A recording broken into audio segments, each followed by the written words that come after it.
선의 죄에 빠져서 평안함이 없을 때 예수 십자가의 공로 힘입어 그 발 아래 엎드려 참된 평화 얻으면 주의 영이 함께함이라. 성령이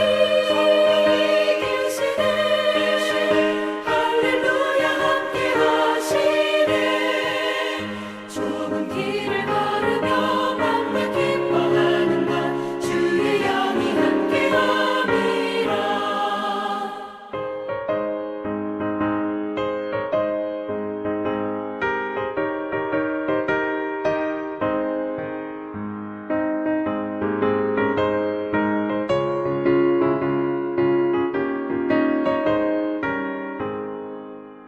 나와 동행하시고 모든 염려하시니 나는 숲의 새와 같이 기쁘다. 내가 기쁜 마음으로 주의 뜻을 행하면 주의 영이 함께함이라. 성령이 계시네 할렐루야 함께 하시네. 좁은 길을 걸으며 만나 기뻐하는가 주의 영이 함께함이라. 세상 모든 욕망과 나의 모든 정욕은 십자가의 힘이 못을 받았네. 어두운 밤이 지나고 무거운 짐 벗으니 주의 영이 함께함이라. 성령이 계시네 할렐루야 함께 하시네. 좁은 길을 걸으며 만나 기뻐하는가 주의 영이 함께함이라. 아멘. 네, 오늘 하나님께서 주시는 말씀은 스바냐 1장 2절에서 11절까지의 말씀입니다. 스바냐 1장 2절에서 11절까지의 말씀입니다. 제가 읽도록 하겠습니다. 여호와께서 이르시되 내가 땅의 모든 것을 진멸하리라. 내가 사람과 짐승을 진멸하고 공중의 새와 바다의 고기와 거치게 하는 것과 악인들을 아울러 진멸할 것이라. 내가 사람을 땅에서 멸절하리라. 나 여호와의 말이니라.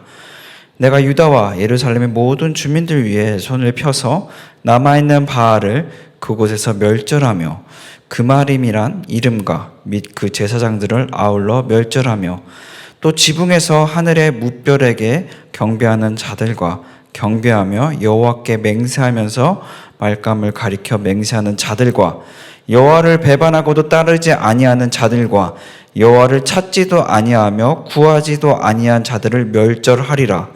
주 여호와 앞에서 잠잠할지어다. 이는 여호와의 날이 가까웠으므로 여호와께서 희생을 준비하고 그가 청할 자들을 구별하셨음이라. 여호와의 희생의 날에 내가 방백들과 왕자들과 이방인의 옷 입은 자들을 벌할 것이며 그날의 문턱을 뛰어넘어서 포악과 거짓을 자기 주인의 집에 채운 자들을 내가 벌하리라. 나 여호와가 말하노라. 그날에 어문에서 부르짖는 소리가 제2구역에서는 울음소리가 작은 산들에서는 무너지는 소리가 일어나리라. 막데스 주민들아 너희는 슬피 울라. 가나안 백성이 다 패망하고 은을 거래하는 자들이 끊어졌음이라. 아멘. 네, 오늘 본문의 이 스바냐는 이 요시야 왕이 유다를 이제 다스릴 때 쓰여졌다고 주로 추측을 하고 있습니다. 이제 주전 628 무렵에 이 요시야는 이제 이교적 어떤 상당들, 이 우상들과 또 성전들을 모두 제거하기 시작했죠. 또한 주전 622년에는 율법책을 발견했어요. 그래서 발견한 후에 이제 온 나라에 이 종교개혁을 시도한 인물이라고 말할 수 있습니다. 이 스바냐는 아마도 이 주전 622년 초에 이제 종교개혁이 일어나기 전에 쓰여진 것으로 모두 추측하고 있는데요. 근데 오늘 본문 1장은 이제 하나님의 심판에 대해서 다루고 있습니다. 우리가 은혜의 하나님은 너무나 많이 듣는 것 같습니다. 그러나 심판의 하나님, 우리 심판의 하나님께서는 왜 심판하시는지에 대해서 오늘 본문을 살펴보며 우리가 한번 나누어 보도록 하겠습니다. 네, 본문 2절에 보시면 여호와께서 이르시되 내가 땅 위에서 모든 것을 진멸하리라 라고 말씀합니다. 이것은 진짜 하나님께서 모든 것을 진멸할 것이다 라는 무슨 예언적인 말씀일 수도 있으나, 또한 이 본문의 2절의 이 진멸하리라는 하나님의 말씀은 경고의 말씀이죠. 그렇기 때문에 하나님께서는 너희들이 진멸되기를 원하지 않는다라는 마음을 나타내시는 것이죠. 그러한 마음을 나타내고 있고, 또 하나님께로 너희들이 돌아가면 너희들이 이제 심판이 받지 않을 것이다라는 것을 말씀하고 있죠. 결국에는 본문의 2절에 모든 것을 진멸하리라는 하나님의 말씀은 무엇입니까? 모든 피조물들, 하나님의 백성들이 하나님의 심판을 받지 않기를 원하는 마음을 나타내고 있습니다. 하나님께서는 심판의 하나님 되시죠. 그러나 동시에 우리가 은혜의 또 하나님인 것을 잊어서는 안 되는 것이죠. 우리가 우리 삶 속에서 실패할 때가 있죠. 우리가 주님의 은혜를 잊고 살아갈 때가 있습니다. 정말 그리스도인답게 살아가지 못할 때가 있죠. 그럴 때 우리가 심판의 하나님도 물론 기억해야 하지만 또 은혜의 하나님도 잊지 말아야 할 것입니다.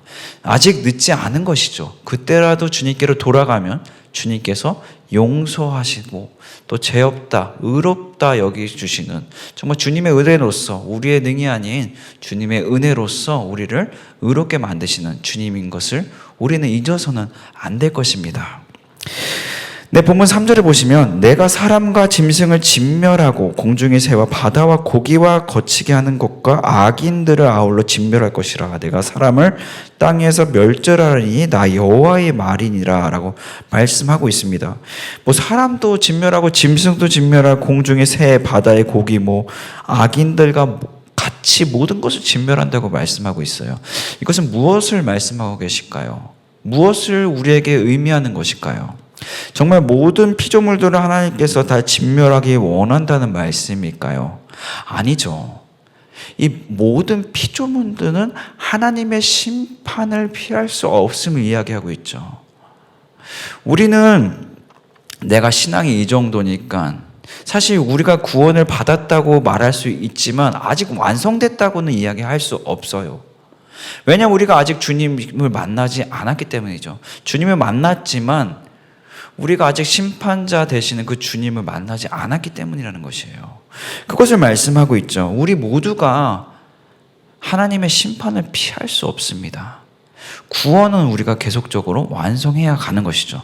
그러나 그 구원은 하나님의 은혜로서 이루어지는 것이죠.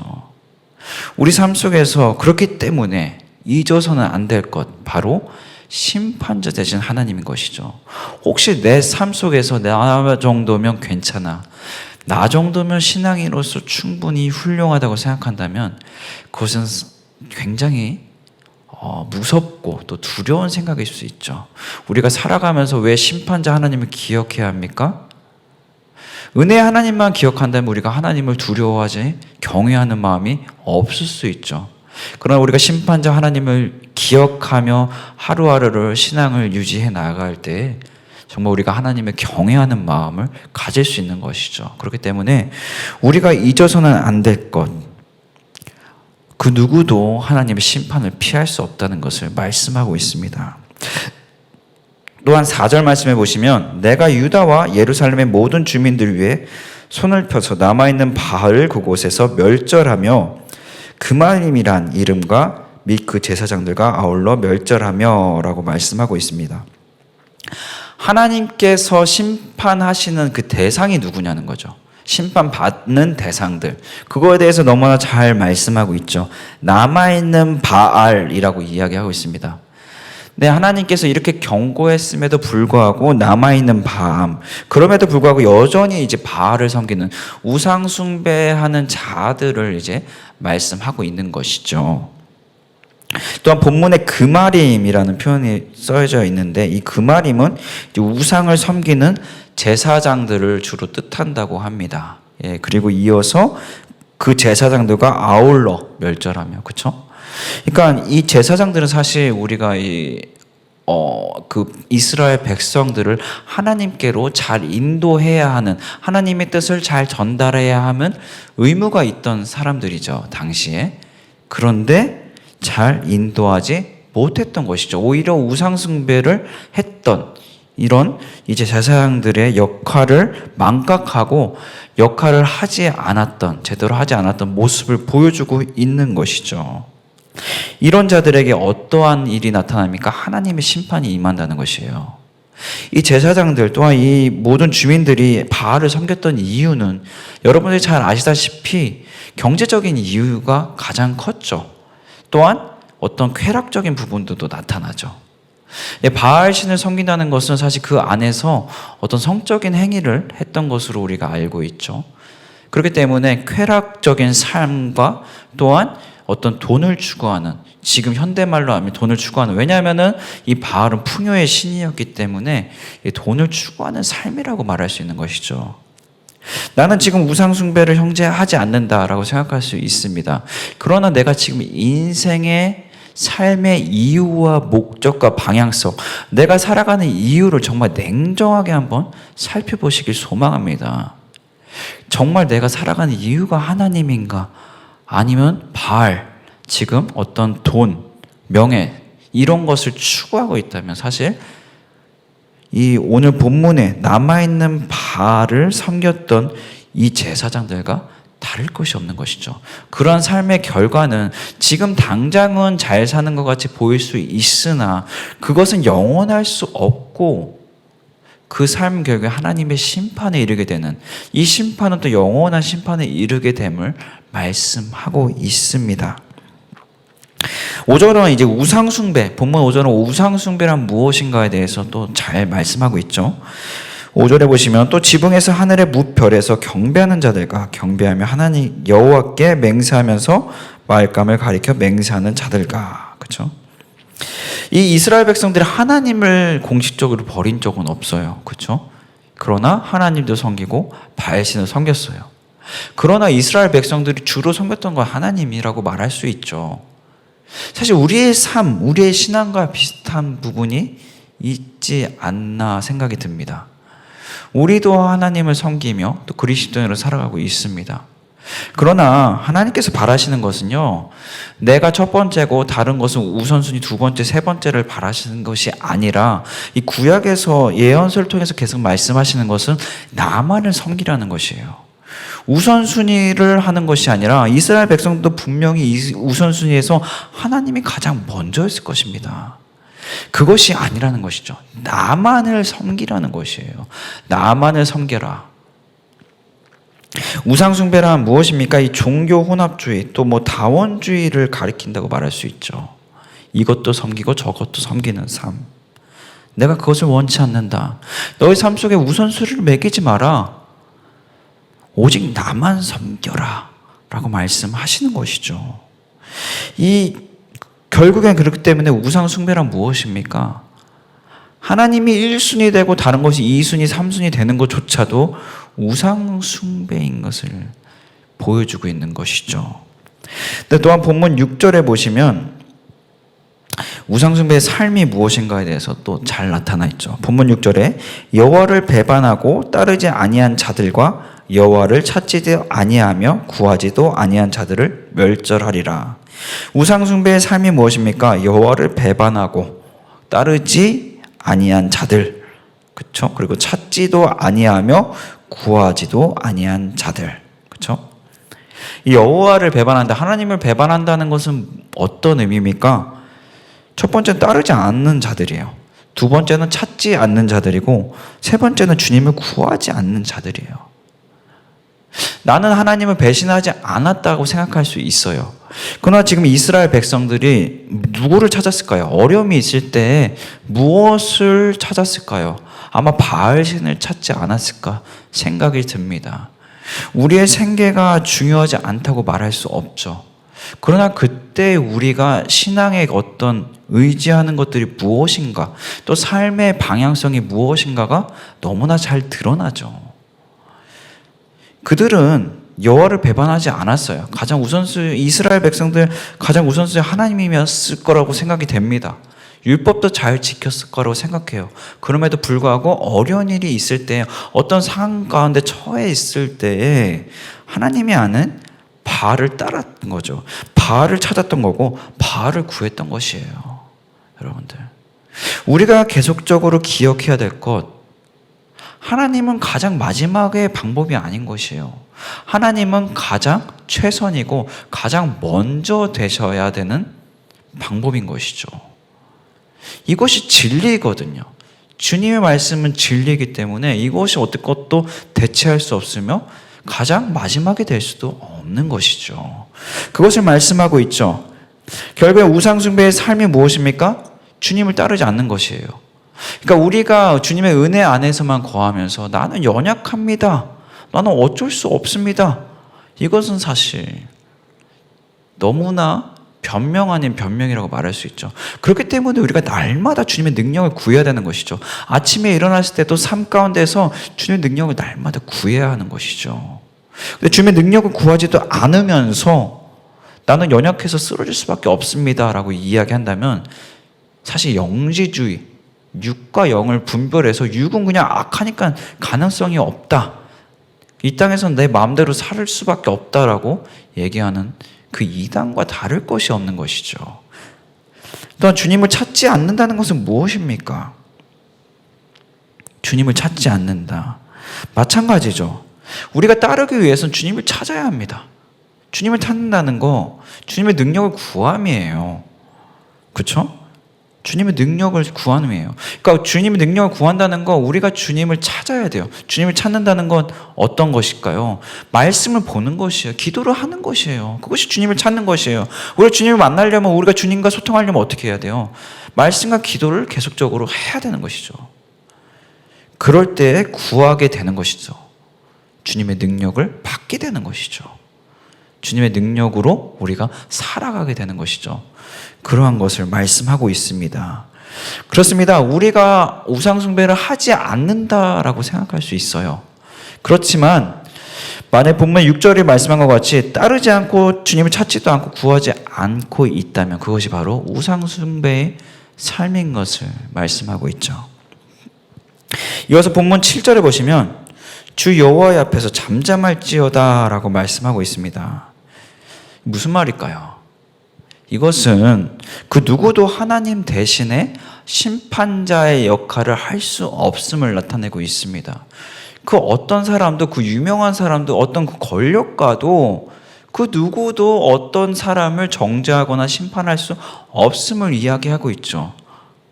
그것을 보여주고 있죠. 그러니까 오직 유일한 심판자는 누구시냐? 그 일을 할 수 있는 사람은 누구냐? 바로 하나님 아버지, 그 예수 그리스도 한 분이신 것을 이야기하고 있는 것이죠. 그렇다고 해서 하나님께서 이 심판하시는 것을 즐겨하시는 하나님이십니까? 그렇게 포악한 하나님이십니까? 아니죠. 이 본문의 2절에 이제 진멸하려 이런 것은 제가 아까 말씀드린 것과 같이 하나님께서 경고하시는 거예요. 하나님 백성들이 돌아와서 심판받기를 원치 않으시는 거예요. 왜냐하면 하나님께서 말씀하신 것은 반드시 이루어져야 되거든요. 거룩하신 분이기 때문에 이것은 이루어져야만 하는 것이죠. 근데 하나님이 그 심판을 즐거워하시냐? 아니라는 거예요. 본문 8절에 보시면 여호와의 희생의 날, 그렇죠? 하나님의 심판의 날을 여호와의 희생의 날이라고 표현하고 있습니다. 희생하시는 거예요. 본인이 희생하시는, 그러니까 이게 굉장히 아픈 거예요. 하나님께도 굉장히 고통인 것이에요. 하나님께서 심판하신다. 이것은 주님께도 결코 유쾌하거나 즐거운 일이 아닌 것, 오히려 이것이 고통이며 아픔인 것을 이제 여호와의 희생의 날이다라는 표현하면서 나타내고 있습니다. 그렇습니다. 우리가 신앙생활하면서 잊지 말아야 될 것, 바로 심판의 하나님이면서 동시에 은혜의 하나님 되신다는 것을 잊지 말아야 하죠. 근데 오늘 본문에 보시면 심판하는 그 대상이 누구입니까? 결국엔 우상숭배하는 자들인 것이죠. 그렇다면 우상숭배하는 삶이란 무엇인가? 이 하나님을 따르지도 않고 찾지도 않고 구하지도 않는 자들이라고 이야기하고 있습니다. 여러분 삶 속에서 지금 하나님을 따르고 계십니까?